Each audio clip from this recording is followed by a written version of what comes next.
Hello everybody. Back for another session here.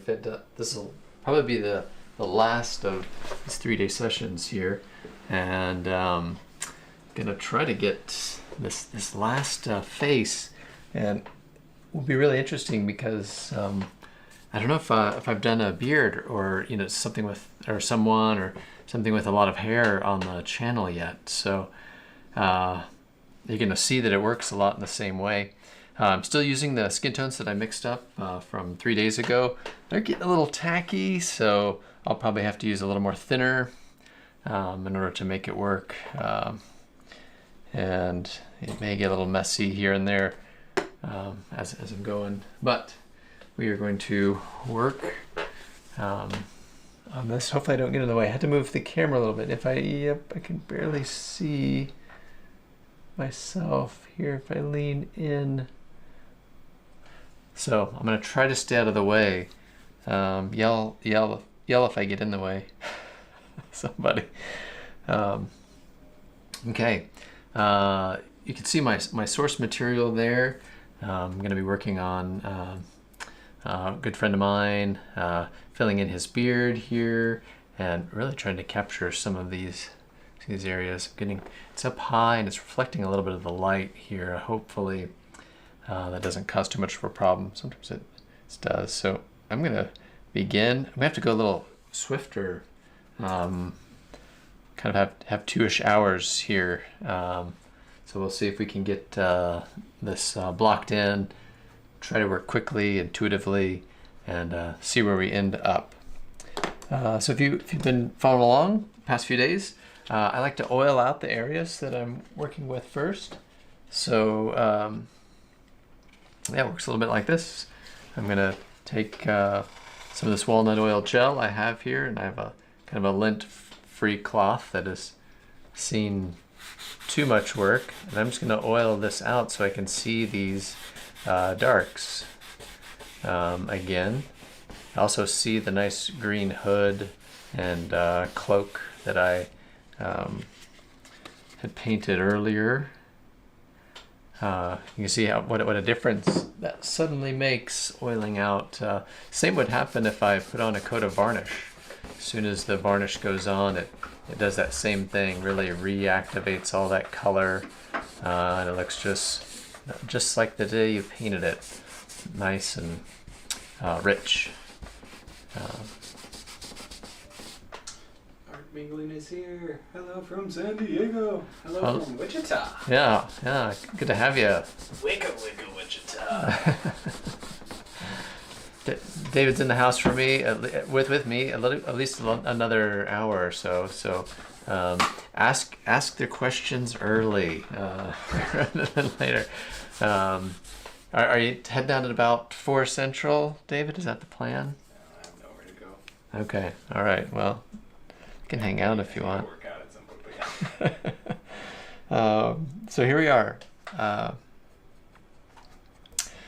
Gonna get started. So as I take a look at the face, I'm gonna work probably those darkest areas that I see. I've got my mixed black, which I'm glad hasn't totally hardened and gone all wrong, but I'm gonna start in the temple here. This just seemed especially dark when I was looking at it, and I'm gonna do some of the same down here in and among the beard, getting some this close to the light, getting pretty close to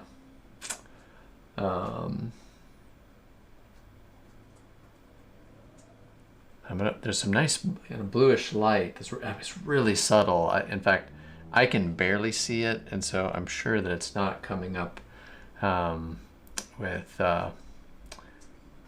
what I'm working with, video feed and whatnot. It's probably not going to show, but that's all right. Especially dark here. There's a shadow on his facial hair underneath the nose. Kind of block that in. And there's still a few more pretty dark areas. And they are reflecting so bad. I'm gonna be moving around to try to see what's happening here. This is a pretty dark area back here that I didn't quite get in. All right. Then I'm gonna just keep moving from that that black, and I'm gonna go just a little lighter. And a lot of times this is maybe a little maybe secret to the way I work. I like to add cerulean blue to my black for light falling on it, so it's not adding a white, which can really kind of start to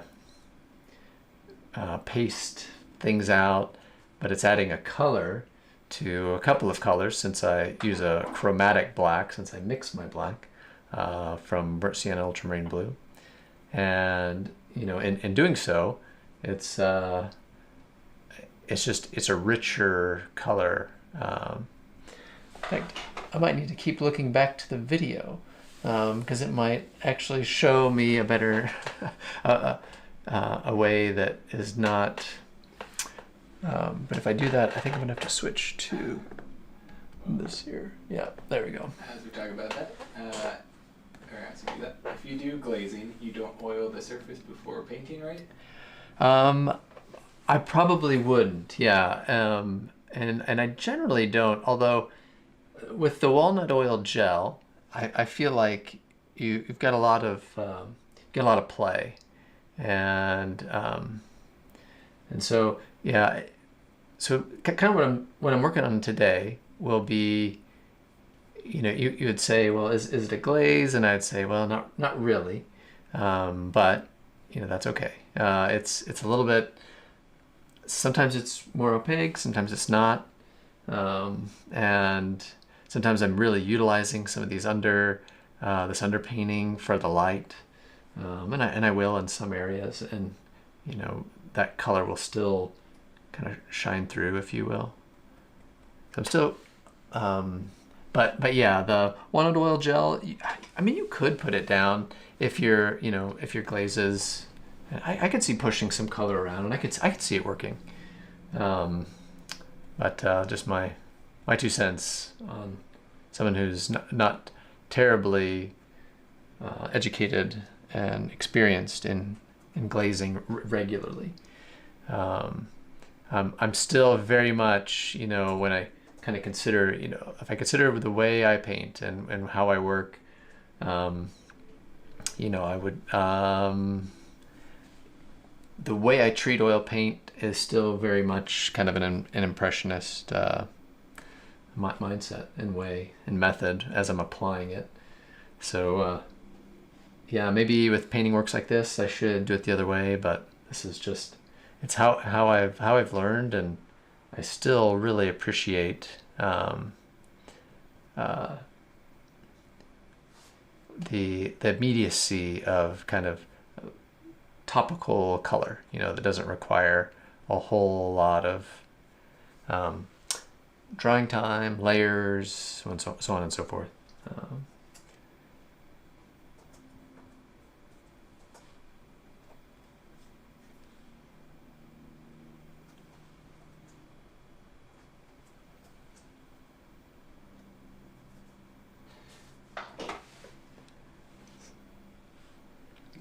Provided it's sized and primed correctly, can I oil paint on any type of wood?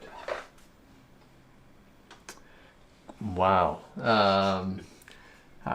I won't be able to probably answer that in a satisfactory way, because I just don't know that much about working on various types of woods and how they respond to time and moisture. I'm certain, and I wouldn't be surprised if some are better than others. And as much as we care about the archival nature of the things we're doing, it's also one of those things too that don't get too wrapped up in this method or that method, and leave a job for the restorers in the future. Don't leave them without work. So use a material that, to your best of ability, is going to be stable. And with a little bit of research, you can probably find that out way better than anything I have to offer here in a 2-hour video. And so I'd recommend kind of doing a little bit more research, finding out who paints on wood, and asking them what they think. I still work on linen, and that's mounted to an MDF board. That's a product through Raymar, and I really like and appreciate the rigid surface. My paintings travel a lot, and so I feel like that's a little more stability for them. And yeah, who knows? I wish I could tell you, but I'm not going to be around to see how it turns out. Nor any of us.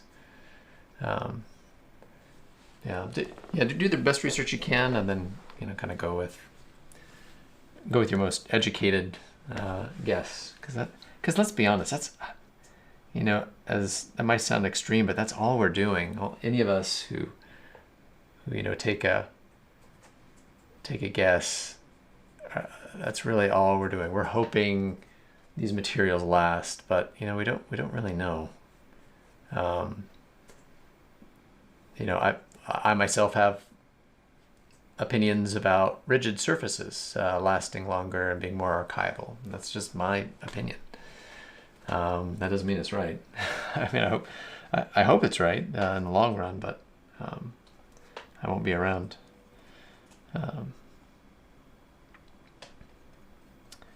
Okay, so like I said, I've got my black here, and then I'm gonna take a little bit of the cerulean, and I'm gonna put it here so that it's a little lighter, and maybe perceptible, maybe not. Right here on the canvas is where I kind of see the light hitting the mustache and here. And as you can see, I'm treating this area just like I have everything else. I'm just painting it, and I'm not thinking about, oh, I'm painting here right now necessarily. I'm just thinking about, I'm gonna get some color in here and get things blocked in, because this is really probably my last day with most of these colors. They're getting pretty sticky and tacky, but I try to make the most of it anytime that I do end up painting. Yeah, these are getting really tacky, so that's right, I think. Well, I didn't want to go that light.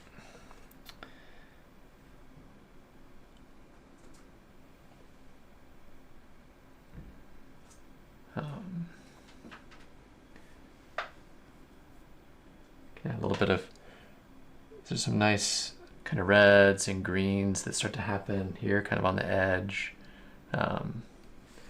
And I'm ill prepared. Get a paper towel. Well, you get that. Okay, thank you. Not sure how to price the paintings. Do you have any recommendations? That's a common question. Yeah, that's a great question. I should really make a video of that. You really should. How to price your work. Here's the really crude answer, and forgive me for sounding crude at first, but I'll go into it a little more.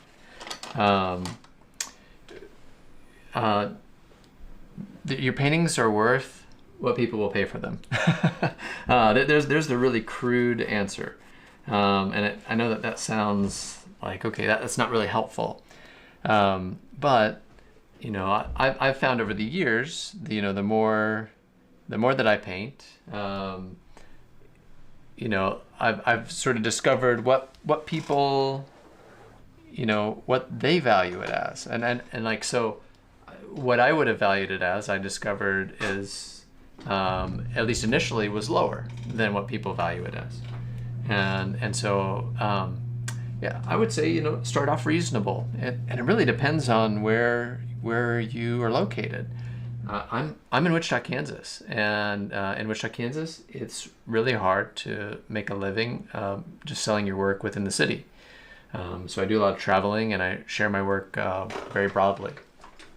And so if I were to try to price Wichita, Kansas, rather than what people pay, I wouldn't sell my work for very much. And so, like, instead, I've discovered what people value it as when I'm out, and everyone. It's been something I've had to learn, and it's taken years. And I think as I go, and as I have more experience and win awards and have more accolades internationally, then I think the price of the work does go up and has gone up. So I think it's the best answer is really what start off with what you want to get for it, and then you'll quickly learn whether you were right or not. So Neeks, when you think about a painting you've made, and you can say, well, I really like this one, and it's an 8x10, so I'll put a couple $100 on it. I would be happy to receive that price for this painting. Just start there. Just think, what price would I be happy to receive this on this bit of artwork? And start there, and then see where that takes you. And then as you continue working and discovering what the market will bear, you can adjust accordingly. You're not gonna go wrong if you price it too high and it doesn't sell. Then you'll know, okay, that's really not where my price point is. If you price it really low and it just disappears really quick, then it's like, okay, wow, I need to make an adjustment. So my story, I think, when I first started selling my work, not through a gallery, but on my own, and I was traveling, for instance, I think I put $190, so $190 on a 5x7. And what I discovered is every time I went to a show, I would sell out of those pieces. They would buy 5x7s, and I was like, oh, okay, wow.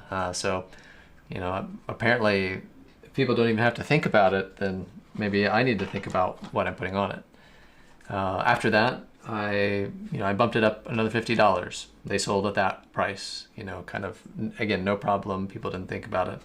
Okay, so I did it again, bumped it up now, then it was $290, sold. Okay, $340, sold.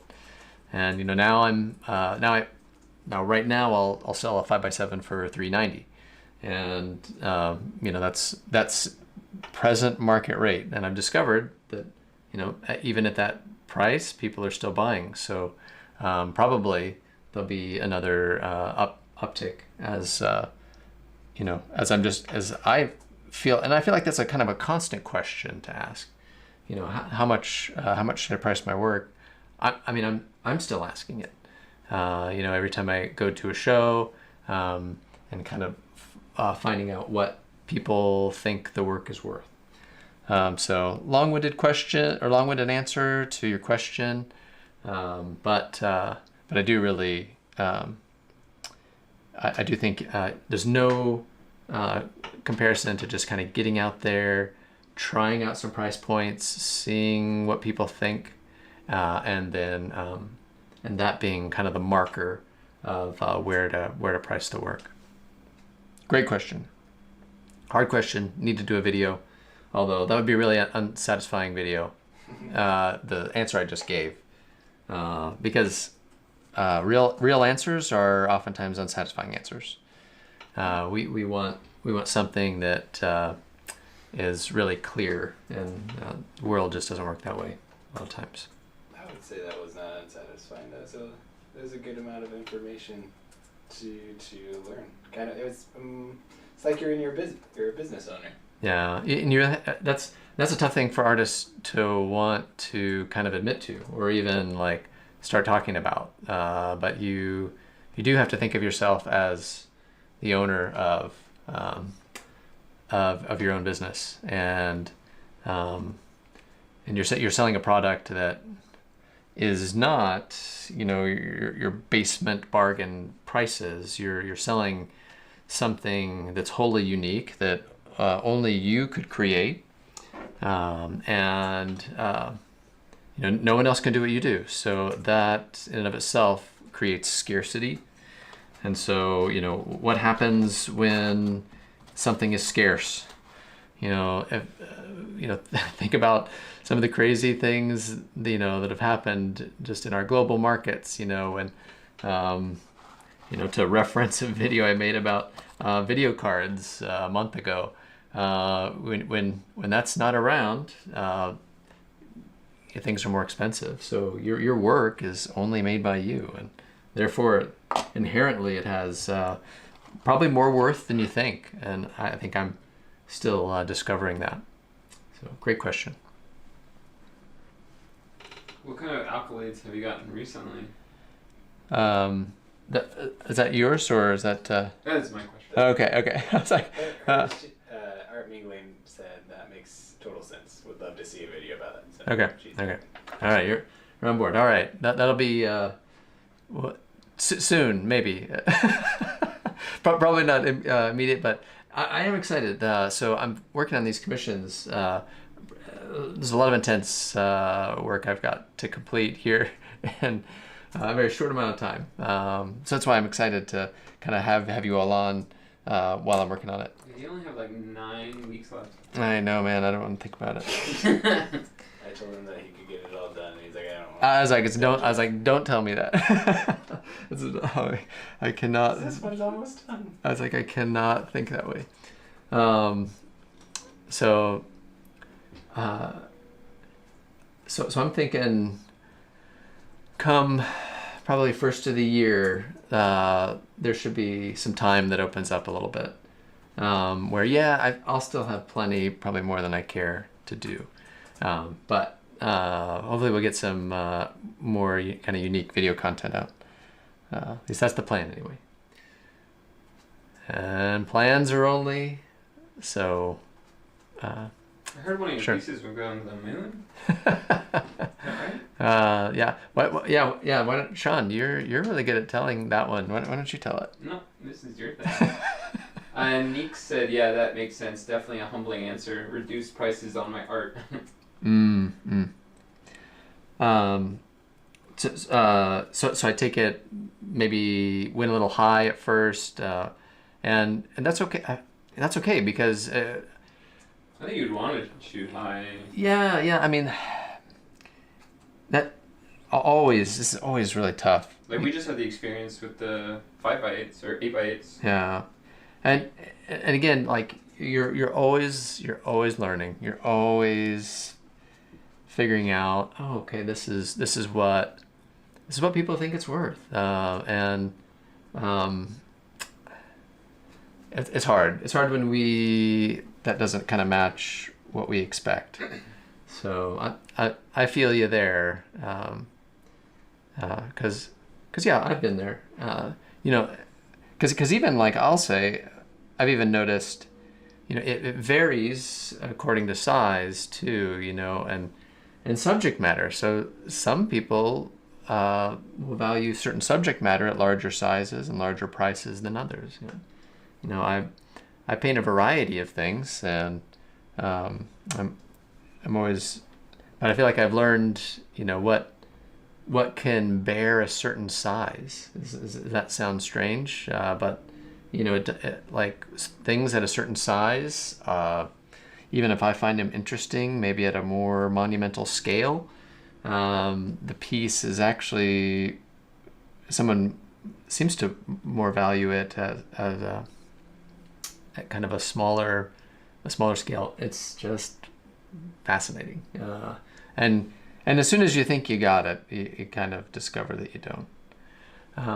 So I'm just kind of working around this this area here. I'm trying to work fast, so I know I haven't kind of talked a whole lot about what I'm doing, which is good. You had great questions, and I love those questions. They help me know what you want to know.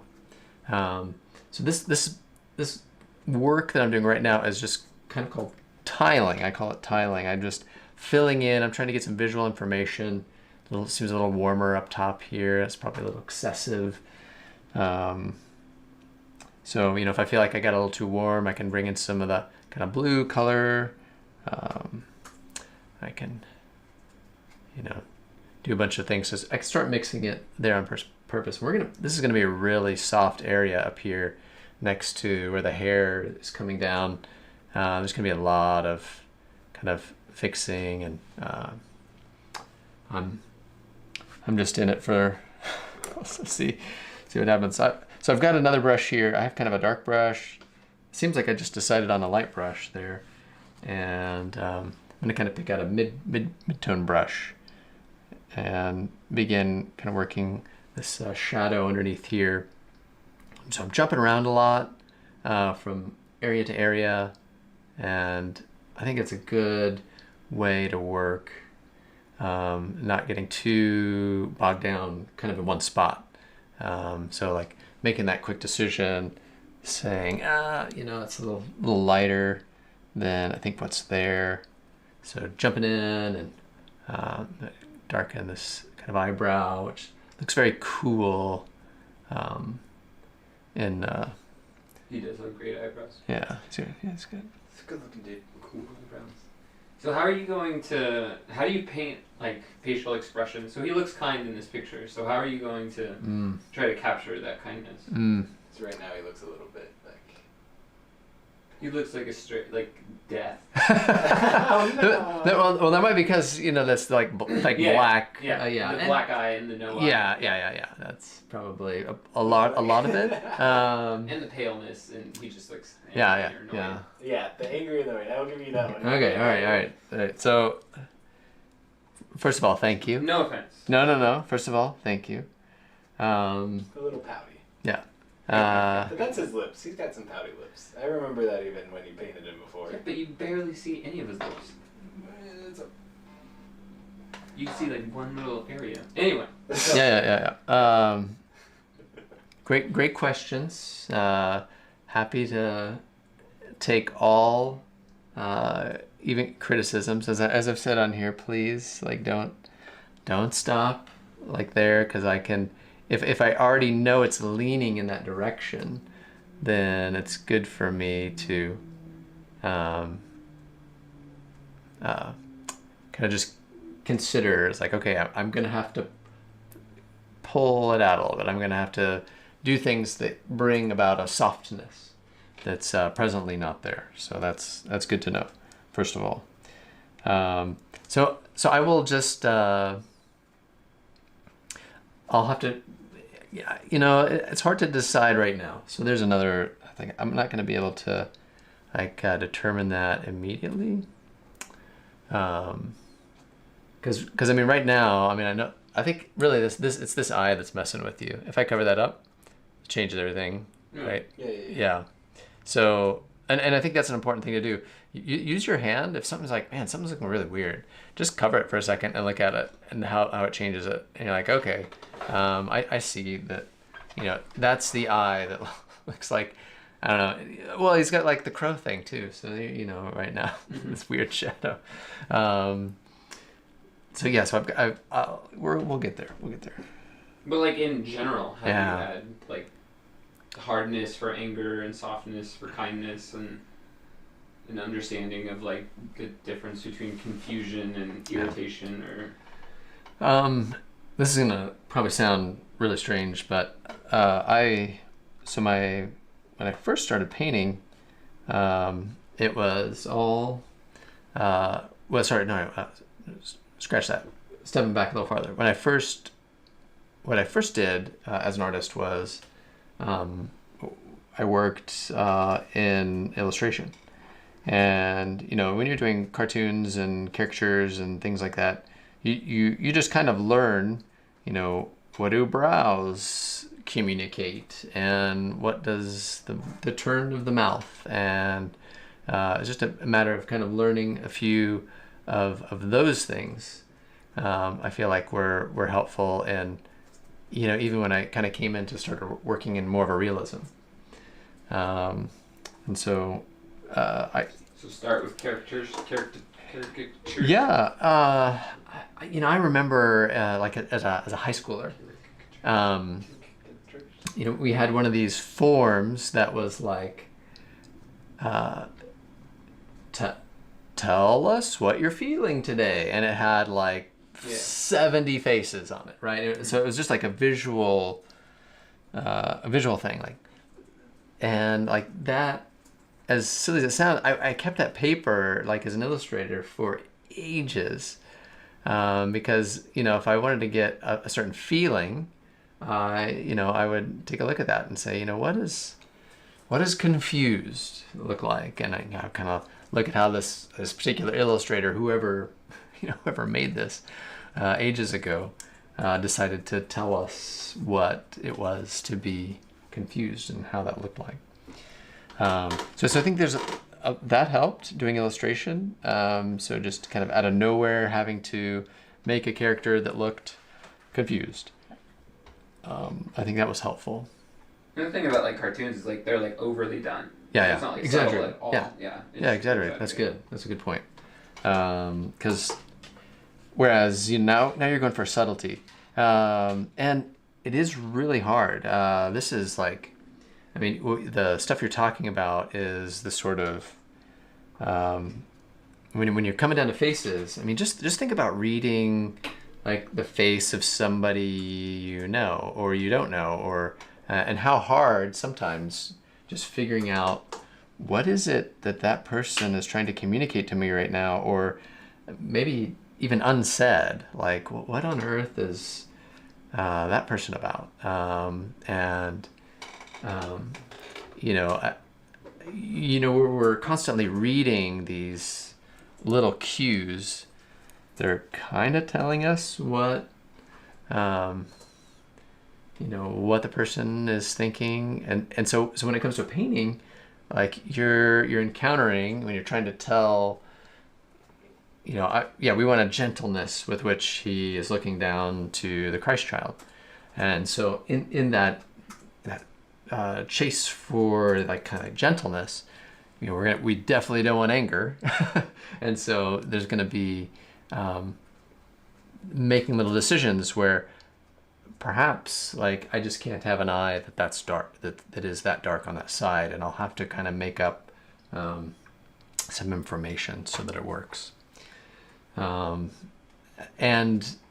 because it is so hard to read our emotions, you know, when it comes to painting, same thing is happening. You know, you make a millimeter decision, and all of a sudden, like, you can't tell what that person is like. Oh, now that person looks mad, or because we emote so much with our face. It's tough. That's what made COVID tough. Yeah. Is that what made COVID tough? Yeah, That's the only thing That's that the people only thing. are getting. Yeah. That's causing the hurt and the dissension of COVID. I mean, you take away the mouth. Some humanity, a lot yeah. of things Yeah. happen. And here's the thing, I'm really a mouth looker. So like when I'm interacting with people, I'm always looking at the mouth, probably reading more lips than anything. But also that's where my eyes go. And so, yeah, it was pretty tough, being without it, for me. Okay, Sean, since you asked for accolades. Yeah, what's your accolades? Yeah, of late, we took a second place in the Portrait Society of America's International Portrait Competition. And that was earlier this year. And then, let's see, before that, I took first place in a artist self-portrait competition, and that's my my little profile YouTube circle. YouTube, yeah, this is that painting. And COVID haircut mask. COVID haircut mask. Yep. And You got on the front of a magazine. yeah, I got on the cover of a magazine with that piece, which is pretty sweet. Pretty cool. I'm trying to think. Is there anything else? Probably not. That's probably it. Well, the one you wanted to mention, which is just sounds. Well, that and like where you just sold a painting. Oh yeah. Oh, thanks. Gosh, will you be my marketing genius? Try that. We'll come back to that. Talk about that at the beginning of the year. Okay. Good. So didn't you do something about going to space? Yeah. Was yeah. it Pluto? No. That's a long way, man. Yeah, it's pretty long. No one wants to go there, but people do want to go to the moon. The moon? Yeah, people do want to go to the moon. People are going to the moon, but how does that involve you? Well, I'm glad you asked. Of course I'm asking.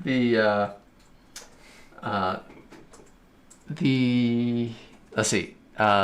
So sometime early 2022, there's going to be a little time capsule of sorts that will have a picture of my painting printed on nickel microfiche, as well as a digital copy of it, basically plunked down onto the moon. But how are they going to get to the moon? Rockets. A rocket? Yeah, rockets. Who's going to send up the rocket? Well, I believe this one. I don't know. I mean, some podunk. I've heard they're called SpaceX. Yeah, some I don't know.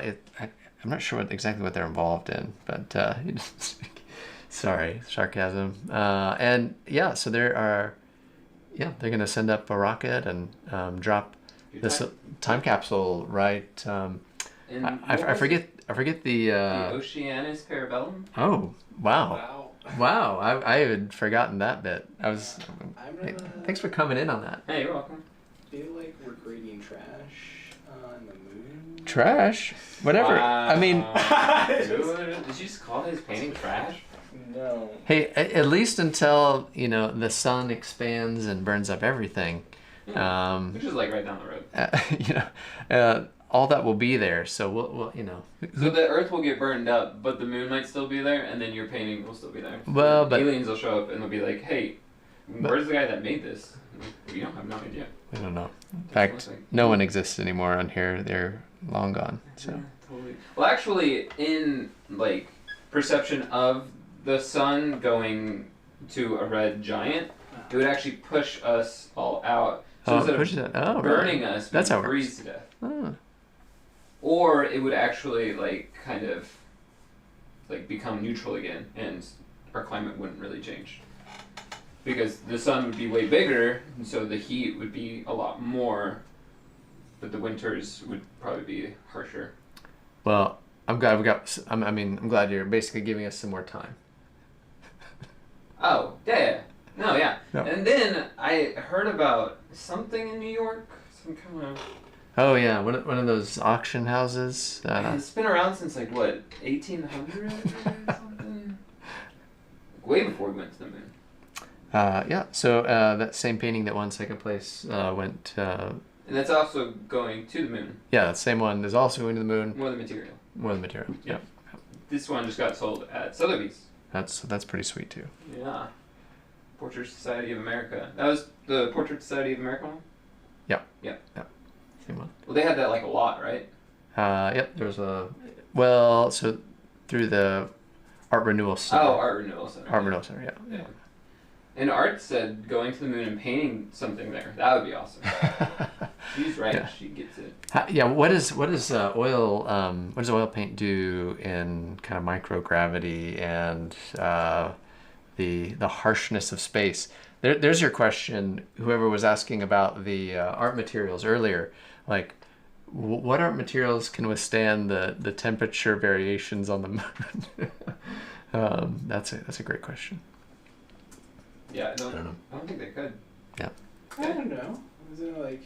I mean, we have a bunch of trash just flying around up there. Yeah, it's like would it ever deteriorate based off of the fact that how cold and like lifeless it is? Like there's like, is there dust enough to? Yeah, it would definitely not break down, but it may. I mean, the surface of the moon is like the temperature changes are insane. True, and it gets hit by a lot of like little tiny rocks. Yeah, and radiation and all that. Hey, speaking of the rocks that hit the moon, did you know that the moon is hollow? Oh boy.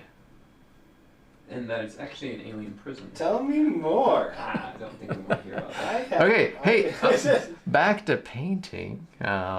So now you can kind of see I've blocked these in. It's rough. It's mostly put together. I'm still getting there. Still kind of working it up.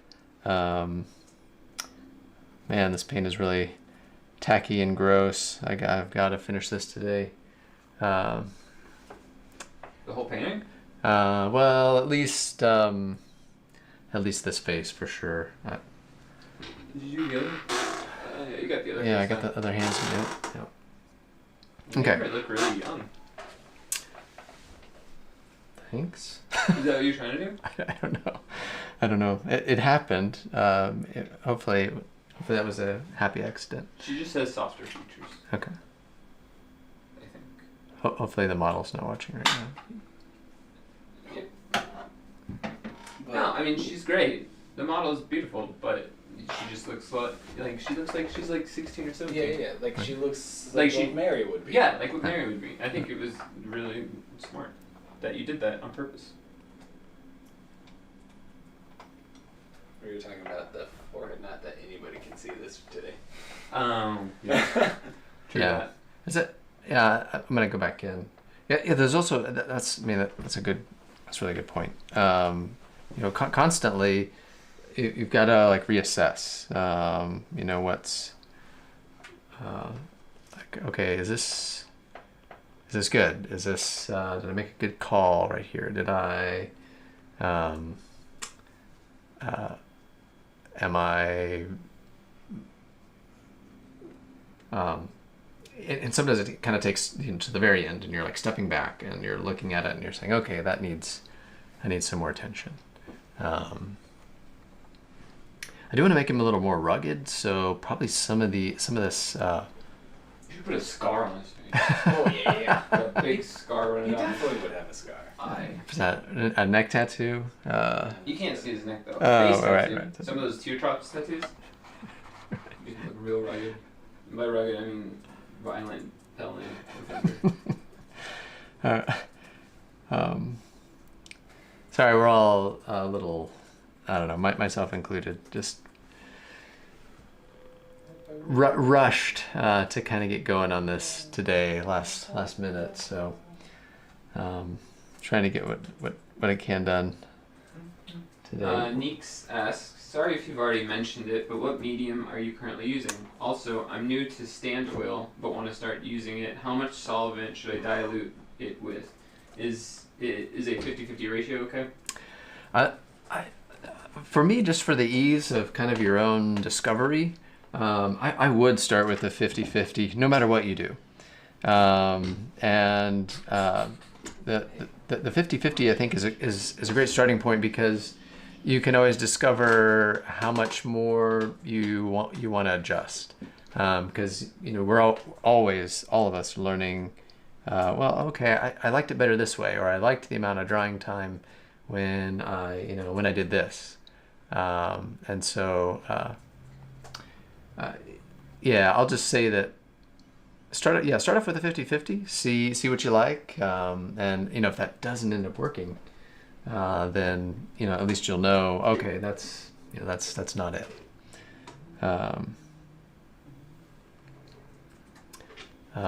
So what I end up using is so I don't have any ventilation in the studio here. It's just a home studio that I'm working in.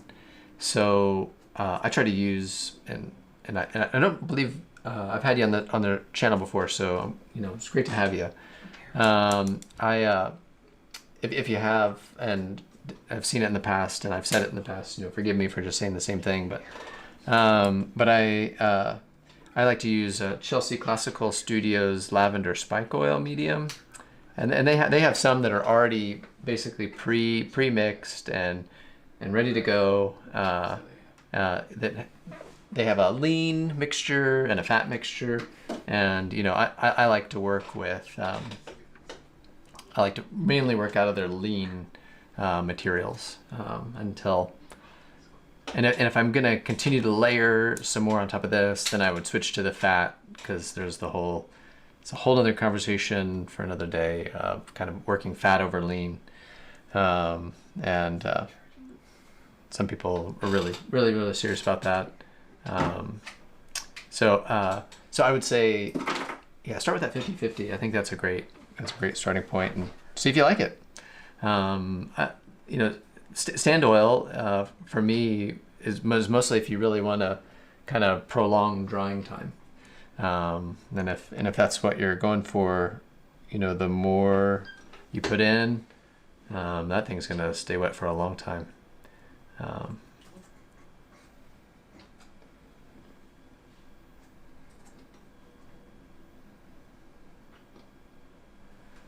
All right, slowly getting there. To me, it's a little bit of a rush to this point. Meeks has another question. Okay, ready. Okay, then thanks. And is it okay to put the medium in a plastic applicator bottle, or should I store it in glass instead? Sorry for all of these questions. No. First of all, don't say sorry, because questions make this way better, because then I don't talk about aliens. that's a great point, Sean. And so like, I can talk about Hollow Earth too. so my humor is very dry, so not really very fun. Birds are also not real. Yeah. Let's talk about applicators bottles. So I like to use glass. Plastics, I mean, they can break down, do funny things. Okay. Here we are. I'm gonna pull it out here. I mean, like these jam jars are just awesome. Can you go up with it a little bit? Like here-ish? Yeah. Yeah. So if you just head to the supermarket, splurge a little bit. It's like a $4 or $5 bit of jam. Good stuff. You'll notice it by the. I don't speak French, so I won't say it right, but I think it's bon maman. Is this product placement? Oh yeah. Are we getting paid? I'll No. contact them. Okay. But they make great jars. They're like just the right size, so they've got some thinner in here, and then you can enjoy some nice jam on your toast in the morning for however long it takes, or peanut butter and jelly sandwiches. Best. Kind of what I eat. I eat a lot of those. Yeah. So it's a family thing.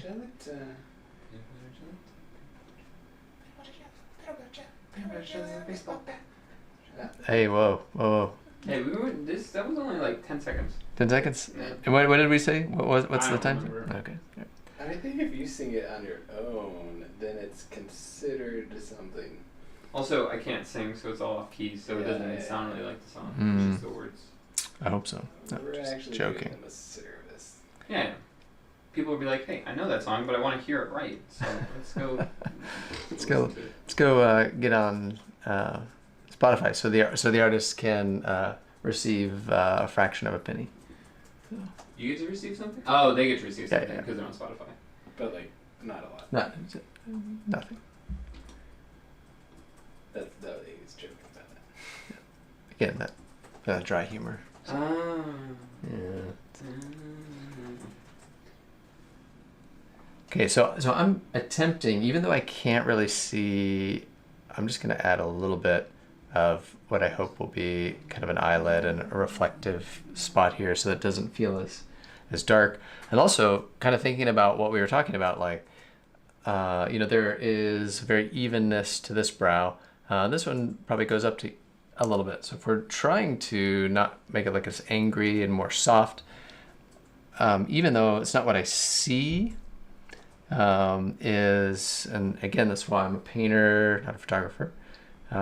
It's like, I can soften this out a little bit by just, bringing that down some. It just changes, it's just not as harsh, not as kind of angry eyebrows. If I were to take this brush and go angry eyebrow, that's how, you could really You're not gonna communicate do that. I'm not going to do that right now. No. Yeah, maybe later with a magic marker. Yeah? After it dries. Yeah. Yeah. Before it's installed in the client's home. Yeah. Right when you get there. Right. Hold on, not quite done. Like, let me record this. All right, so I'm feeling pretty good about where everything is. I'm gonna do a little bit of smoothing and then just kind of see what needs to be added in order to continue to get this a little more just finished looking. And this is just a little buffer, a little buffer brush, really soft bristle. And I'll follow the forms here until, and I'll just kind of see if I can kind of clean up some of this area, and I'll decide too where I might want to be a little more clear, and also, it may need a third layer. Sometimes, that sort of happens too. But if I can, I try to keep it to the kind of initial underpainting, and then kind of give it one layer. Also feeling a little reckless with not a lot of time. So Art Mingling says, it's great to see you painting live and in your studio at this time of day. It makes me feel that I'm not the only one hiding in my studio and just painting. Also, it's very encouraging. Excellent, thanks. We're all, if we're gonna do this thing, we gotta kind of do it together, which is one of the dreams, honestly, for the channel, which I don't know if it'll ever get to it. I would love for us to, a handful of artists just to kind of be working together, on whatever we're working on, and providing the good amount of kind of social time. Like I can do the social time with David and Sean. I can do that all day. I don't want to get away from them, and that's why they're in the studio. It's like because I can handle it, but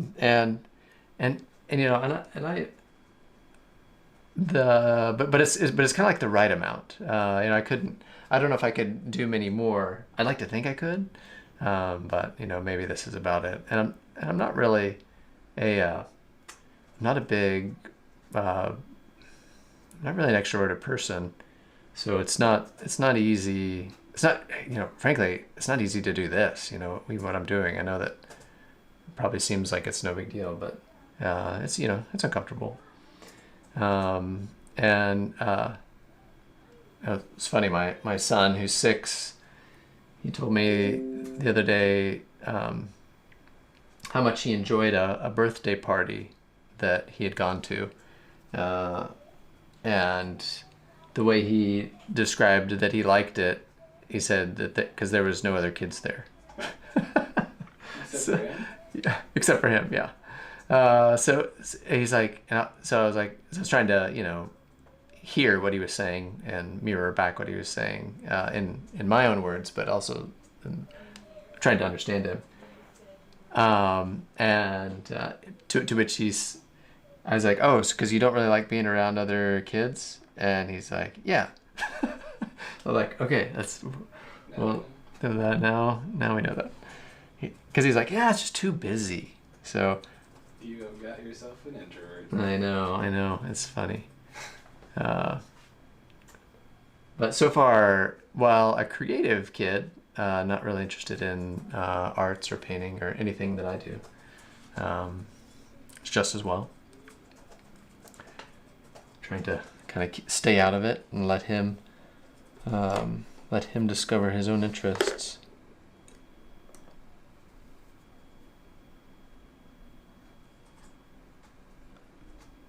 So this is about the time that I'll start to make a few more decisions to where I want to make this warmer here. Not that's probably a little exaggerated. Probably didn't need to be that much, but some of these areas you can really pump up quite a bit, pump up a lot of color into the edges, and they don't have to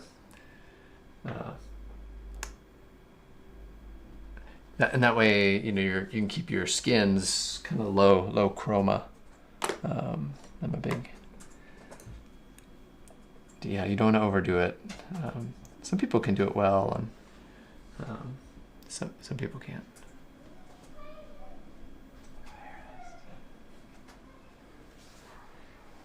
Nick says, you deserve so many more views. You're an amazing artist. Do you take your own reference photos?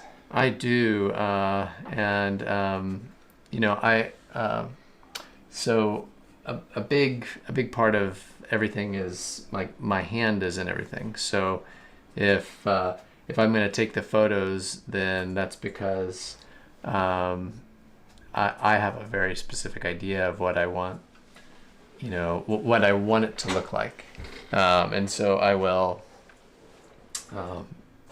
Yeah, I'm pretty picky about it too. So yeah, I have a nice camera. Or big. I mean, I guess if this will either earn me points or so I'm gonna say some fighting words here. So I'm a Nikon user for for those of you. Sorry if you're a Canon person, and I'm Nikon. So there it is. Outed myself in front of everyone. Please be gentle.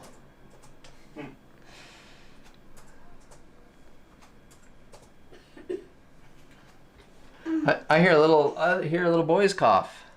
Yeah, that's mine. You didn't want to do yoga at school today? No. Okay. Feeling all that yoga energy.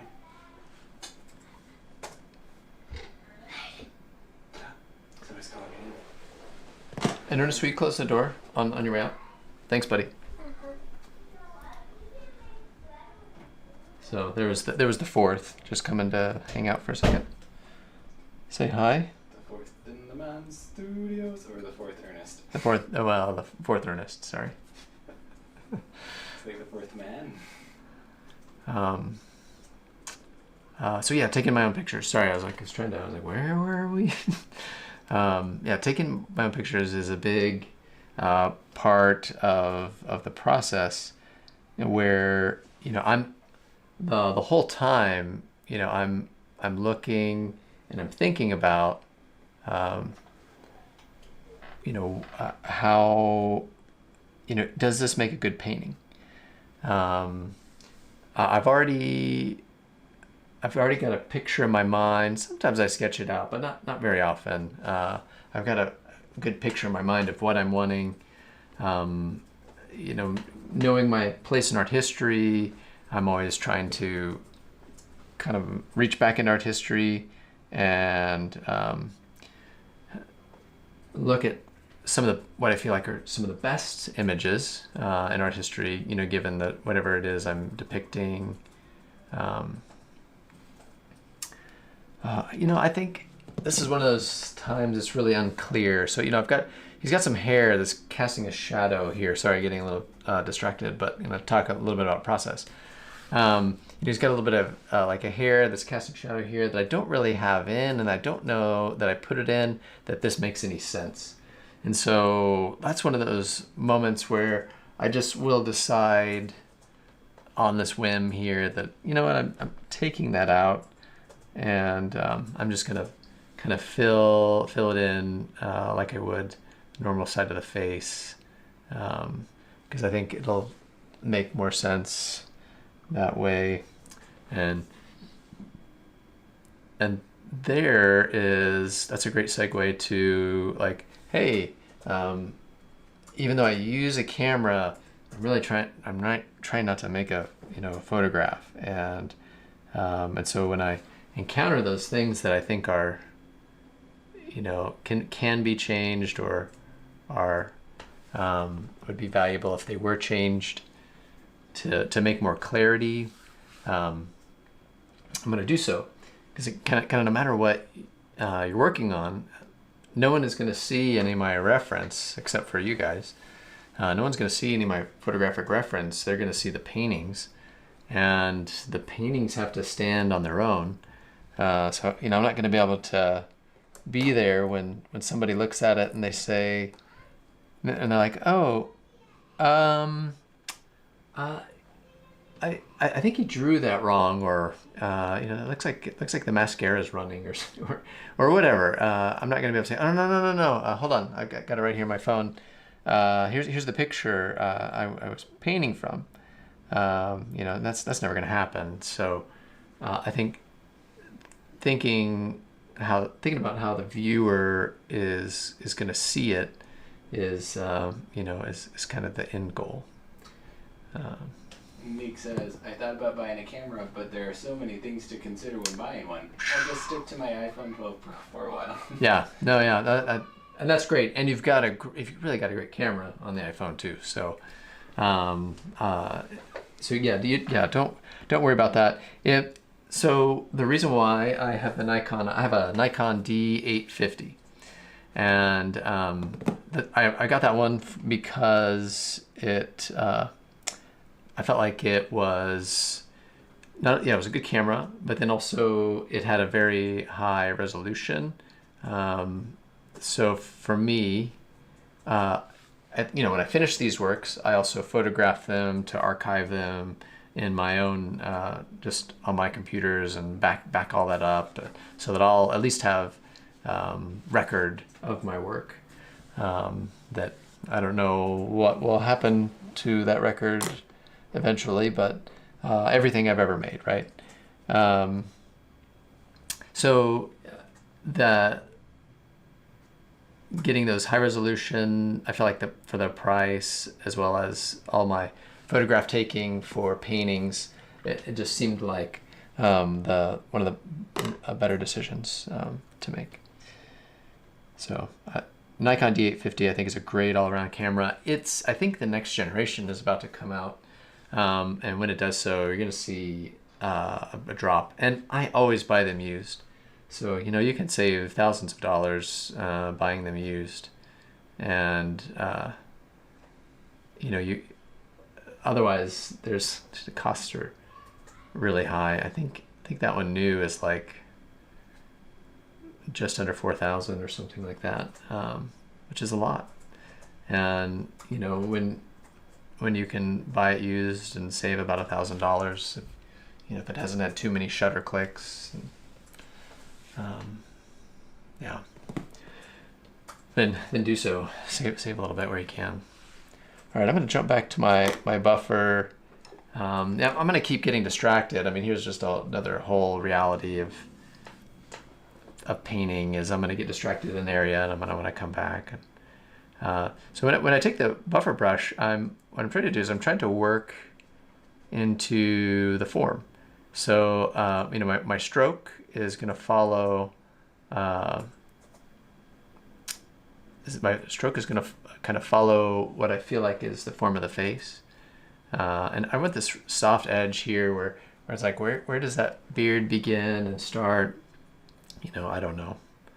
And so I just want to kind of pull some of that color, and we may make more adjustments kind of as we go, but just that really soft transition where the beard starts and right like there on the cheek. So I'll continue to kind of make these marks. And you know what? Nothing says that you have to do it this way. I could have left it very painterly. Had that been the intention. And I'm gonna try to make this a little more. I don't mind if he's a little more rugged, but I will try to soften it some, and some of these passages I'll really want to get right. So I will kind of work into them.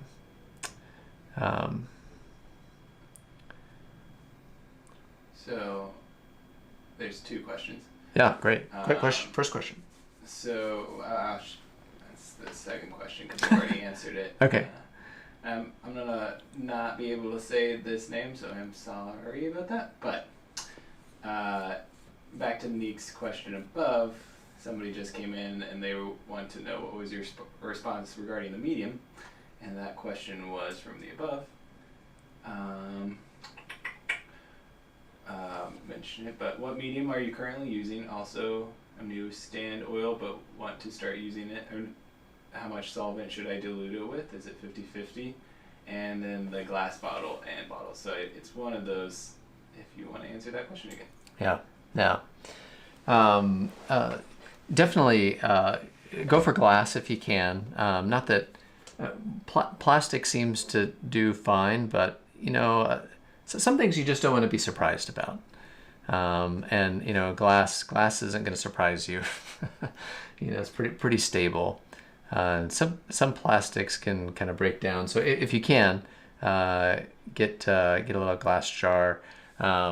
You can. I like peanut butter and jelly sandwiches. So if you were in Wichita, Kansas, I would give you a glass jar because we have a ton of them. So I would say, where are you? Come in. Maybe let's meet at a convenience shop. You use glass. Get something with a wider lid. Excuse me, I'm gonna lean in here again. Like one of these guys here. Bon Maman right here. However on earth you say that. And great stuff right here. What's medium is in there right now? Right now it's just Gamsol that I have closed that I only periodically use, so I'm not off gassing into the room. And then what other mediums would you use for that? Yeah, so and then my painting medium, which I use very little of, is Chelsea Classical Studios lavender spike oil, and that's something that I can leave open. It gives off kind of almost a menthol sort of odor that also smells of lavender too. And I find it pleasant, but sometimes if I'm painting with a lot of medium, if I'm doing more washes or moving and doing some big areas, it can get pretty strong in the studio. And as David can attest, I think I've already asked him to comment on that. It smells pretty okay. It's a little strong. Like your head starts to hurt, but that's only because I get headaches from strong smelling things like candles. So it's not because it's actually, giving chemicals off. Yeah, and it's a good maybe also a good point to make that David still comes into the studio every day. So and we work together. We share a studio space. Yeah. So it's not that bad. I guess was all try to say. Just in case, it was also about the solvent dilution 50/50. Is that okay? Yeah. To the question, I don't know if this is the same question, but later, basically. Yeah. So yeah. Okay. Asked, Wow. What was the response regarding? Yes. Okay. The new person came in just asking a question, so Awesome. I'm having you answer all the medium questions. Yeah. They do say if I start walking now, I might arrive in a few weeks at the Atlantic, then a bit of swimming, and I could visit you. So I'm assuming you're definitely not Yeah. from Well. the United States. Yeah. So whatever little glass jar you can find is will do the trick, kind of wherever you may be. So as I was stating before, the lavender spike oil is really nice. But if you're doing you're gonna kind of mix your own. I would I'd take a look and find the least off-gassing medium you can find, whatever's available to you. So I feel like at this point I'm talking to someone across the world. So I realize we all have different things at our disposal, and so some things I might recommend might not be accessible. And so find something that has the least amount of fumes. Try to use a well-ventilated area. If you don't have something that is fume-free, and then I'd recommend 50/50 at first, because if you're doing that, that's just a really easy way to kind of find out what's working. I think I probably tend to use a little more solvent than than oil, but you know, really to each one, like what feels right, because you might like a little more drying time, and if you want a little more drying time, then you want to think about having a little more oil in the mixture. And so yeah, start off with half and half. See where it takes you. See if it's working, and if so, great. If not, you know, keep switching it up. I mean, that's one of the things that's, I think, fun about oil painting is there's so much you can do and choose, and from the way you put it down to you know, it just the fun never ends. You can, and I think that's why it's been such an enduring medium, because you there's just a lot of options, and there's a very rich history of oil. So yeah, you're one part of like just centuries of learning and puzzling things out and messing up, and yeah, it's great. So so it could still be in the U.S. if stereotypes about geography knowledge of the average U.S. citizen were true. Nice. But I can't assume that geography knowledge about the U.S. isn't better here in Europe. And by the way, of course, I forget walking from East Coast to Kansas. So that was that comment. But Neeks asks, what if I took a reference photo, painted it, and sold it? Should the model get part of the money?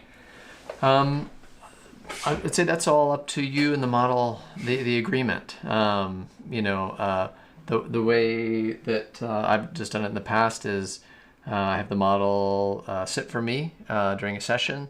If I know them, I'm not really worried about a contract, but if I don't know them, there's modeling contracts you could find online. And yeah, just sign a contract. It basically just, you know, says that I get to, you know, use your likeness. And that's the extent of it. So, yeah. And do you usually give them a free print? Yeah, that's true. Yeah, so I do try to give prints to, like, prints of the work to the whoever modeled for me as just a thank you. I think too. I mean, I don't know. Maybe people are, you know, just the Midwesterner talking here, thinking too highly of people. But I think for the most part, people are really excited to be in a painting, and you know, it's just not about did I make any money doing that as much as, you know. It's true. I pushed for it. So David was in one of my pieces. And so, you know, started working out just to be in his paintings. Gotta get that back looking nice. Not true, but it didn't hurt, you know. So it didn't hurt. No money though. Well, yeah, it's true. I didn't pay him anything, so I haven't even got a print. I haven't even made one of that either yet. So. I've been waiting to give Mama Brink the print. Yeah, we need to do that just to do that, because that'll be funny. Yeah.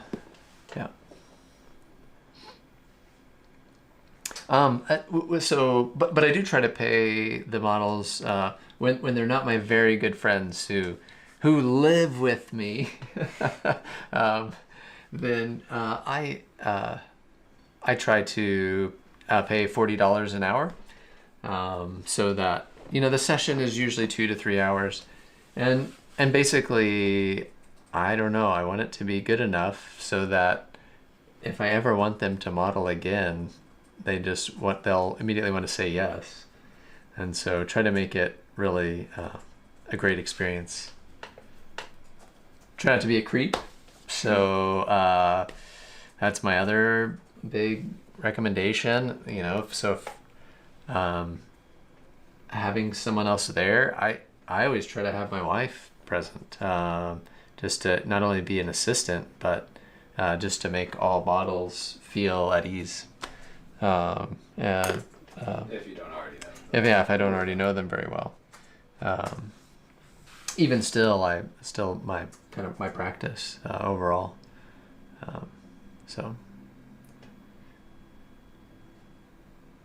it's a little One dark. time I had to go to a very cold field That's right. and pick up a lot of rocks. We haven't even made that painting yet. No, I'm excited about that though.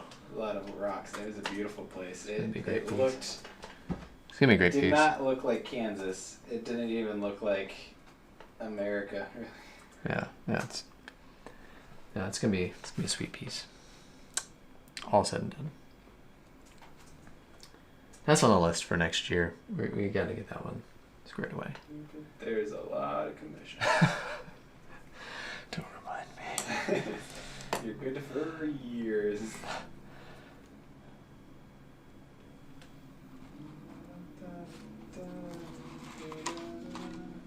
I will say you taking away that shadow was a nice thing. Yeah, made it a little less harsh. It Yeah, also thanks. made Yeah. it kind of look like a scar or something. Yeah, it did. It was weird. Yeah, it was and it's there. It's not like, like, oh well, there it is. Yeah. But it But does. even on him, if you didn't know, it's a little scarry there too. Yeah. It is strange. I've got to figure out how much I want to continue to do there. There's some kind of shadows. Okay. Nick says, may I ask what brush you're using to blend? Is it just a cheap synthetic brush? It does the job so perfectly.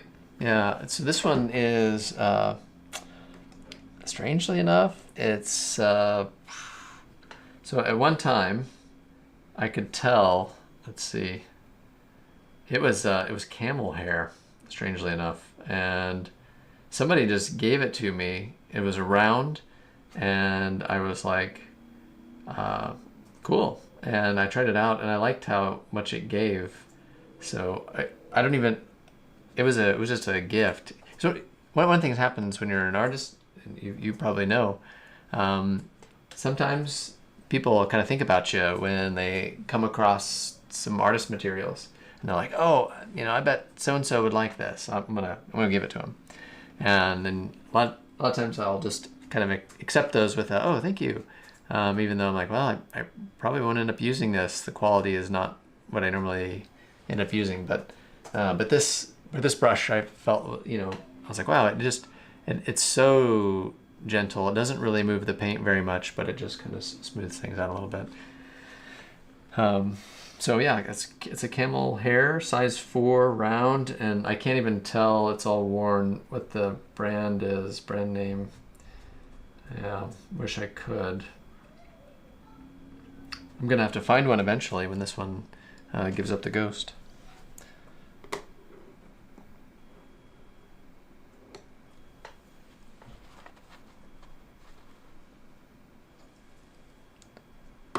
But the rest, the brushes are synthetics. I like. So the surface I'm working on is a linen, but it's a very fine grained linen, and it's really kind of tight. The paint just moves across it if I'm not really careful, and so I have to use a pretty soft brush. If I were using like a hog bristle or something like that, it would just kind of scrape right down to the base layer and wouldn't be very effective.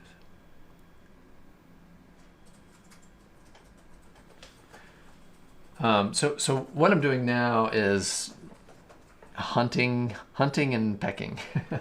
Like I'm just kind of searching around, and when I see something that is like I want to give a little bit of attention to, I'll jump in and do it. And this way, there's kind of the slow refinement that happens. And yeah, I'll just kind of keep working at it until I feel like, it's there, which, I will probably wrap up this video right around 5. I'm at Central Time in the U.S., so that's in about 30 minutes. So kind of however far I get is however far I get, and sometimes it's just the way it goes.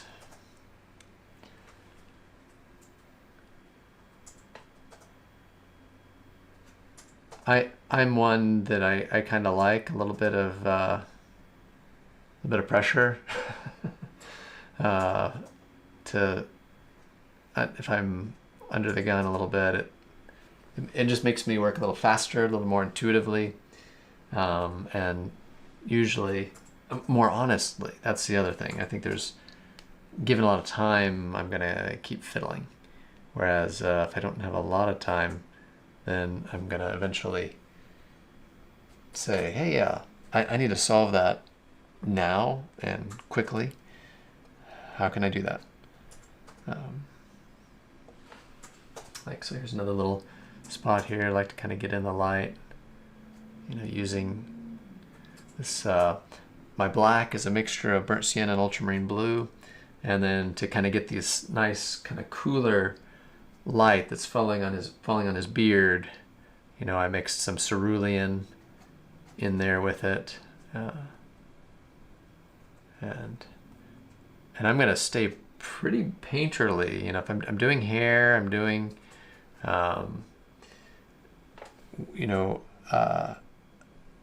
if I'm like painting portraits of animals or other things of that nature, or I'm doing hair, I stay very loose, very painterly. I try not to describe a whole lot, because then you're losing out on that great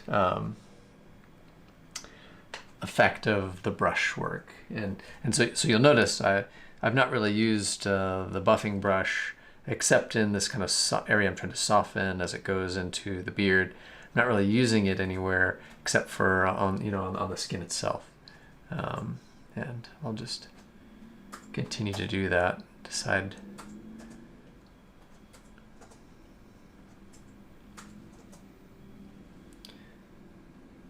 how we're doing.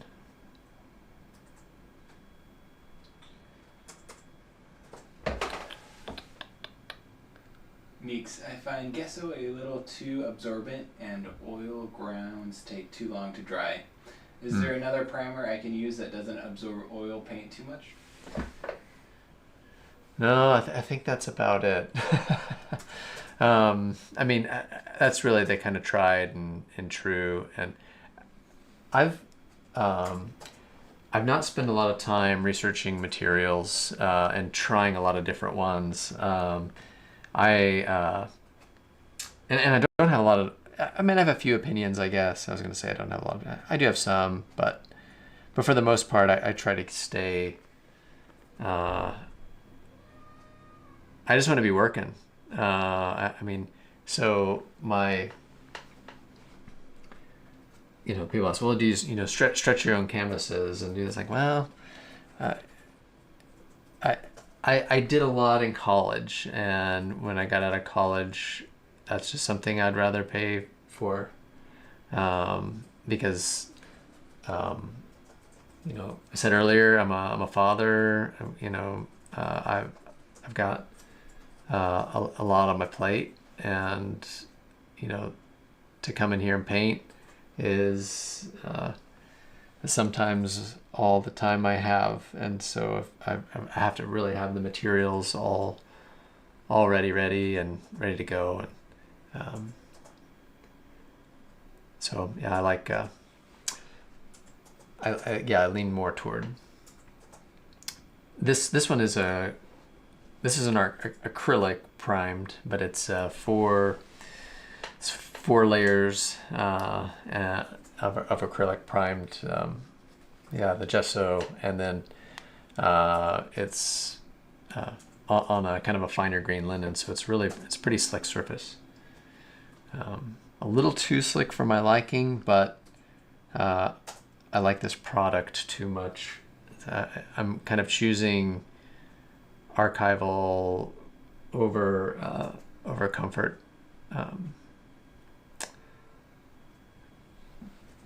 And I've really decided that the company that I get this from is Raymar, and I just really like them. And, you know, over the years, gotten to know them a little more personally. And I want to keep supporting them. And I like their product. Makes sense. I've seen somebody use shellac as a size and primer, but I'm not sure about how good it is. Yeah. There's always going to be yeah, a lot of people trying different things, and I'm sure many of them work great. Yeah, I wish I had more more to offer there with regards to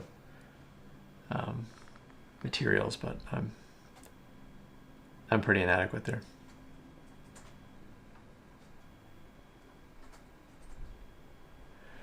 I'm with you. Stretching canvas takes a long time. It just takes a lot. Yeah. Well, one of the things, I mean, I have tried. I feel like I've tried everything. Both the lead primed and acrylic primed.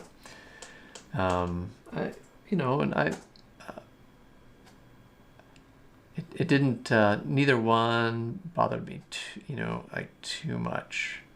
I mean, things dry pretty swiftly here on this surface. It kind of absorbs a lot of the oil. As you can see, all this area around here is sunken in, and I just kind of oiled out this area to work on it today.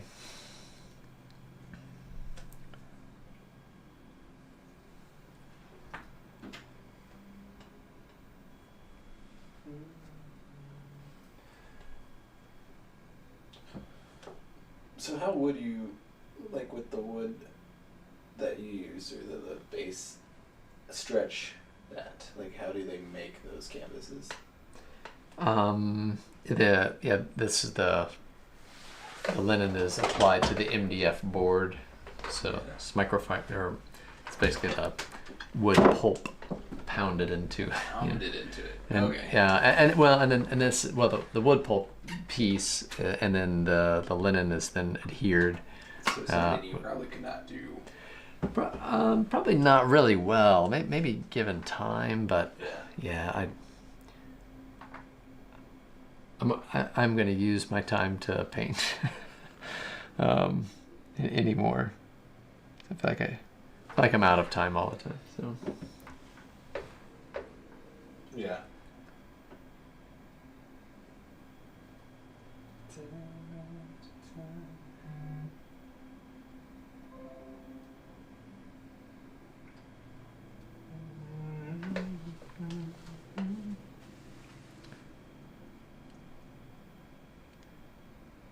okay, so still just hopping around trying to find the things that I think are a little off. But overall, happy if I ended it right now. I wouldn't be a couple things that bug me, but I wouldn't flip out.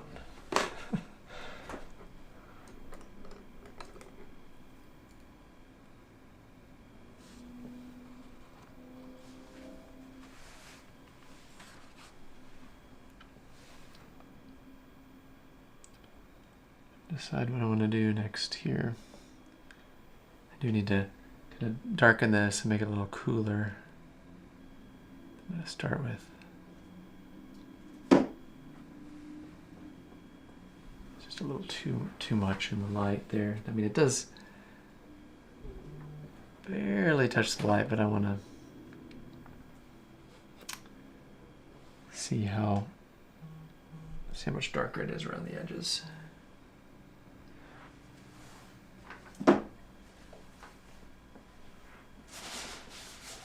Everything's a volume. I think that's a great thing to think about too. I'm not even really talking about that sort of a thing where like as I'm working on this, I'm kind kind of, I need to, you know, that sphere of the eyeball, I've got to kind of come around and put in there.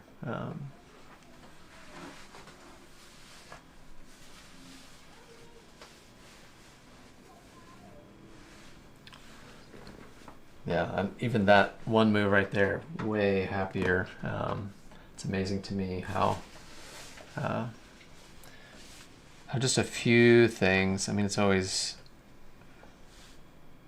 of shocking. Because when we get down to these millimeter decisions, what ends up working.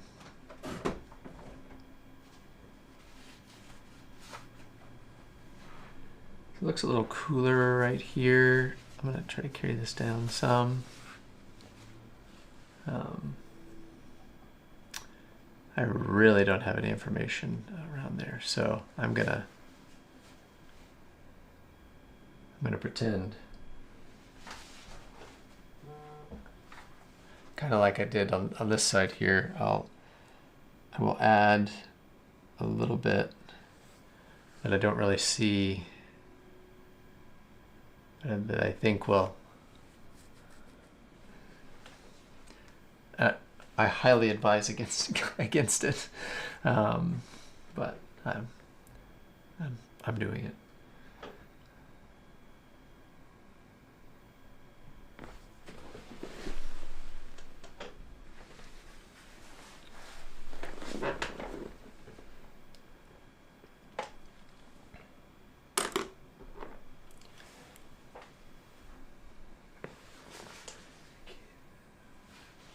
Says it looks great. Thank you. Soften that a little bit. Having got a really bad glare, so I'm gonna kind of stand at the side here. The more that I kind of look into the lights reflecting down on it.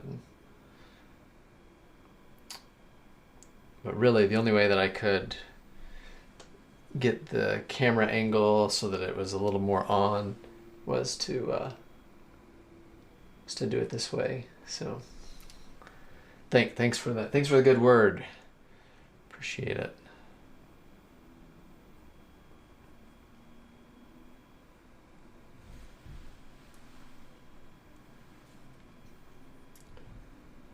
And you know, some of the fun things that, let's see, if I look on, yeah, you can kind of see. So like, you know, there's some warmth here. I'm gonna build up a little bit, but there's like this really nice cool line here on top, and it's just constantly finding those in the face, these transitions from cool to warm, cool to warm. Just really fun. Like, it's hard, sure, you know. I mean, sometimes it just doesn't turn out at all like you'd like. I'm just loving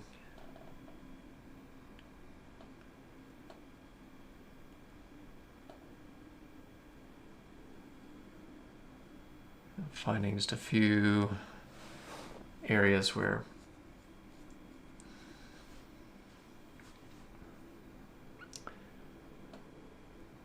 kind of hunting and looking around, realizing my, you know, about 20 more minutes. So, you know, what's important right now?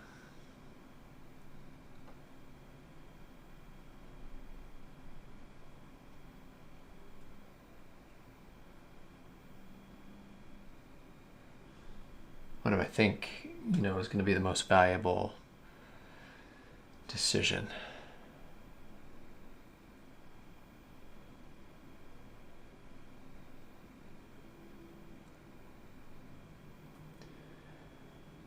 A lot of looking. I probably don't look enough. I'll say that.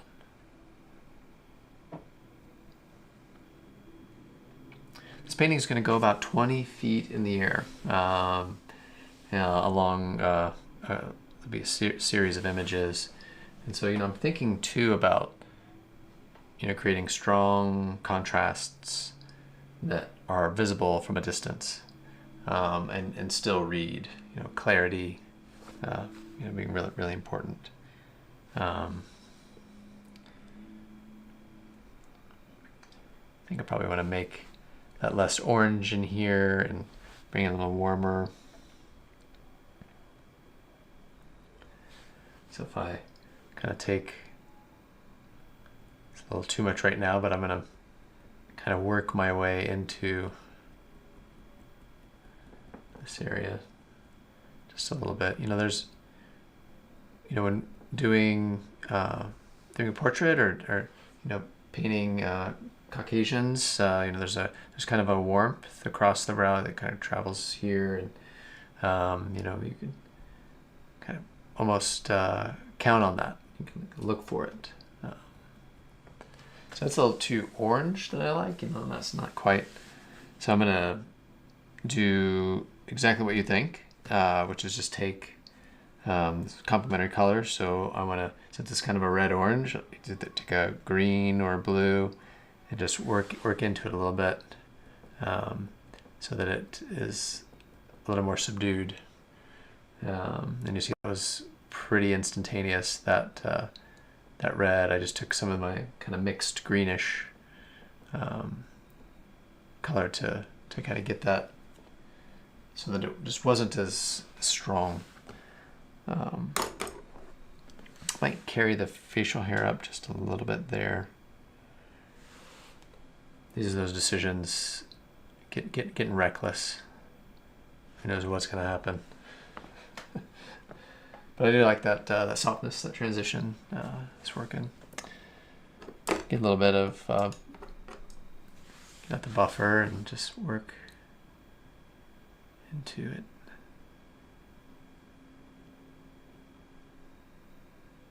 And then once I kind of get past this cheekbone, then my mark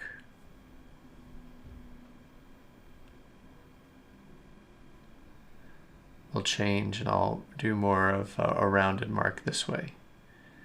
Because depending on how we're moving the brush also tells, so that's why, the brush movement was like here, or that cheek to really kind of feel like it was kind of going back in.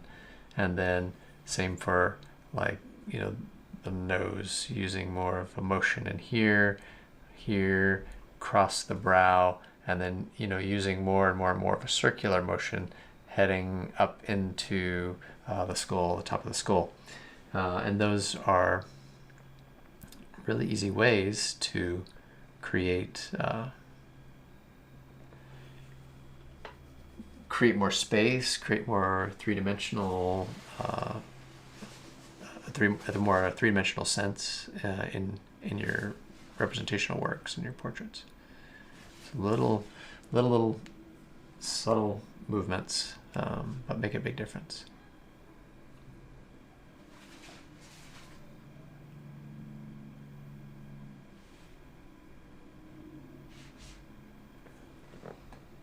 Also, with this last 15, if you've got a question, definitely drop it off. I'll get to all of them before the end.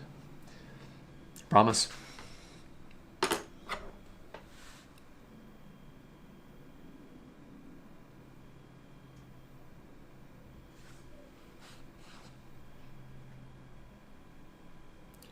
think this this area is a little warmer. I had a little cooler, wanted to warm it up.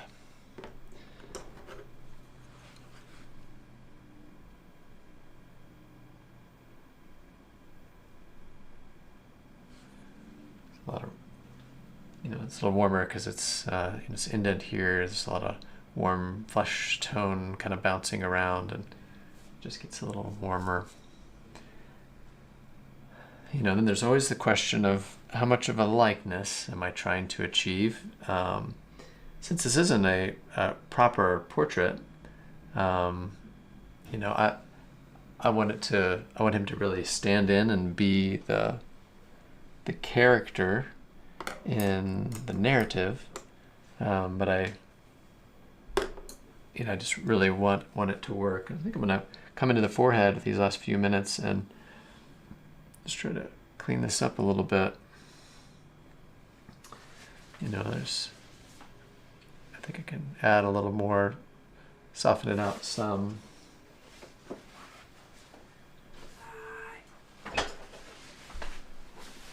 So you had that? Yeah. Okay.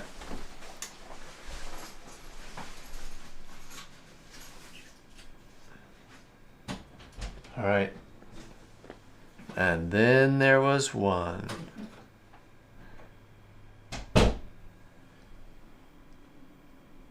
Looks like I'm closing up the studio today. That's what I always close up the studio. Yeah, so this transition here, I you know, I'm still kind of don't like. I want to come back in and work it a little bit.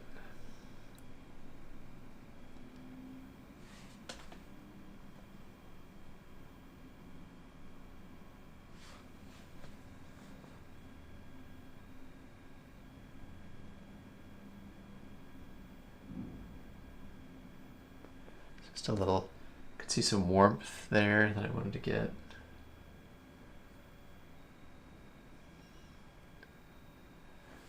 And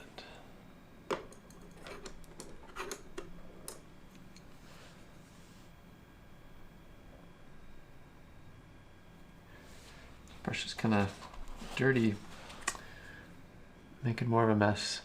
That's right, kind of work it out.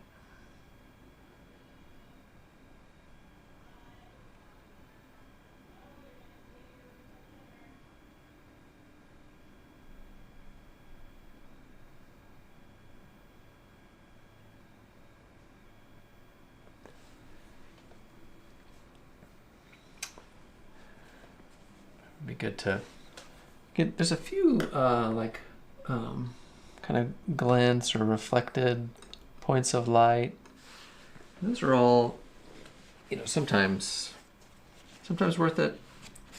Sometimes, you know, kind of a little distracting. I'll probably put in a little bit. I like to mix a little bit of alizarin crimson and white. I'm using a lead white here, so that it has a little bit of color, so that I'm not just putting down, you know, just white for the highlight. And you know, I see, like, you know, there's a little bit of kind of a. I didn't mean to put down that much, so we're gonna have to take that out some. And then it seems as though it turns kind of blue. Which I know I have some of these. I don't know how. Oh yeah, still wet. Nice. It changes a little blue at the brow. So I'll mix some of that up and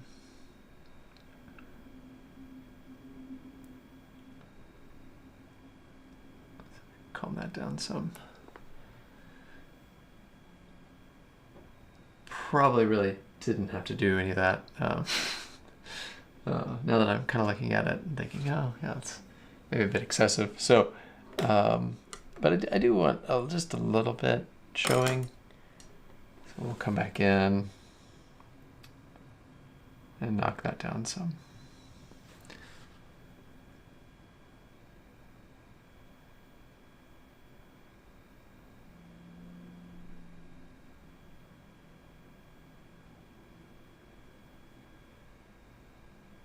So yeah, it was just a little excessive. Okay, I can't see my screen, so if you're asking questions, I promise I'll get to them right at the end. So leave them, and I'll answer them before you know, signing off.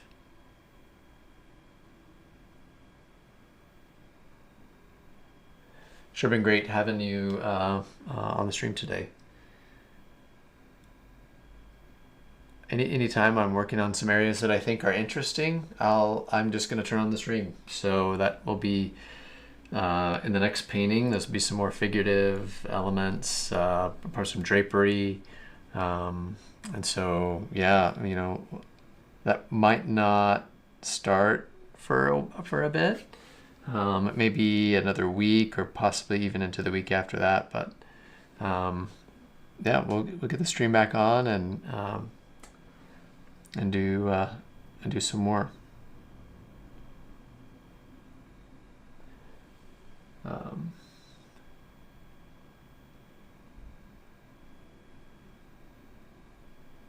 There's a little kind of a cool color there.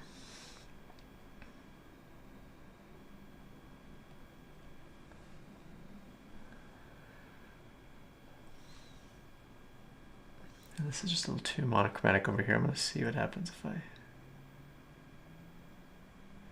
give it just a little bit of that same kind of warm purpley color again, even though I can't see it, but I'm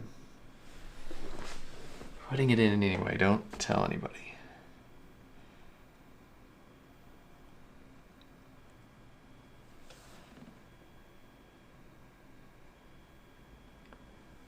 Try to warm that up a little bit. Just felt a little.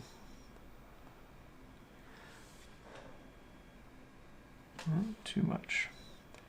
Yep, and I kind of goof it all the time. So I will put colors down that I immediately take back. Like, whoops, nope. But I don't know until I get the color in there. That's the other thing. I'm a big firm believer in. You know, some artists say no, mix the exact color, put it down. And, I'm more of a let's just get something there because that's going to tell me what's happening. And then I want to reshape this just a little bit.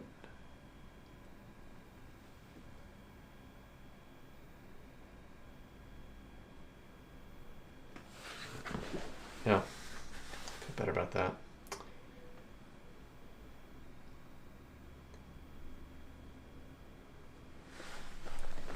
Maybe a few bits of reflection in the hair.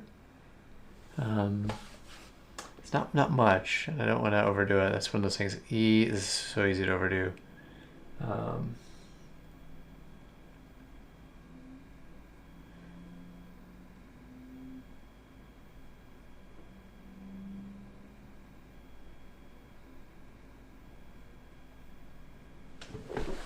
Yeah. Got a little too much here at the beginning.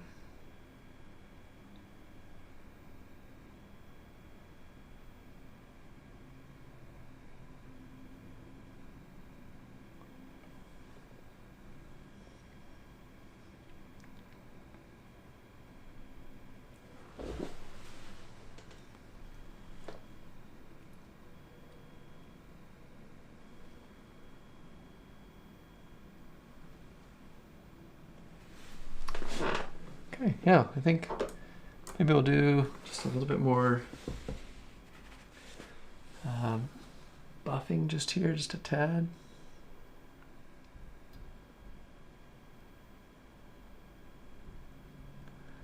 Kind of a little cooler around the eyes there. It's a nice subtlety, probably not visible on the camera there, but it looks very nice here in the studio.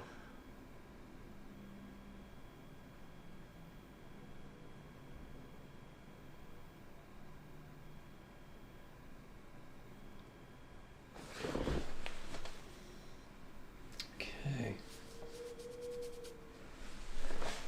I just saw a few little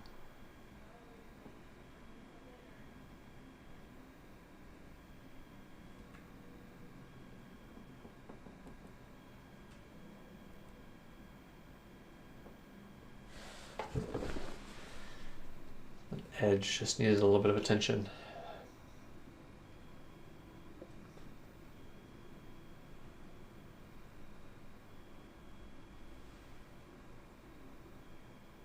Okay. All right, that's a wrap. I'm gonna pop over here, see if there's any more questions I need to answer. Thanks for tuning in today. It was great. Oh, no more questions. Hey. Thanks everybody. Really appreciate your time, and we'll see you next time.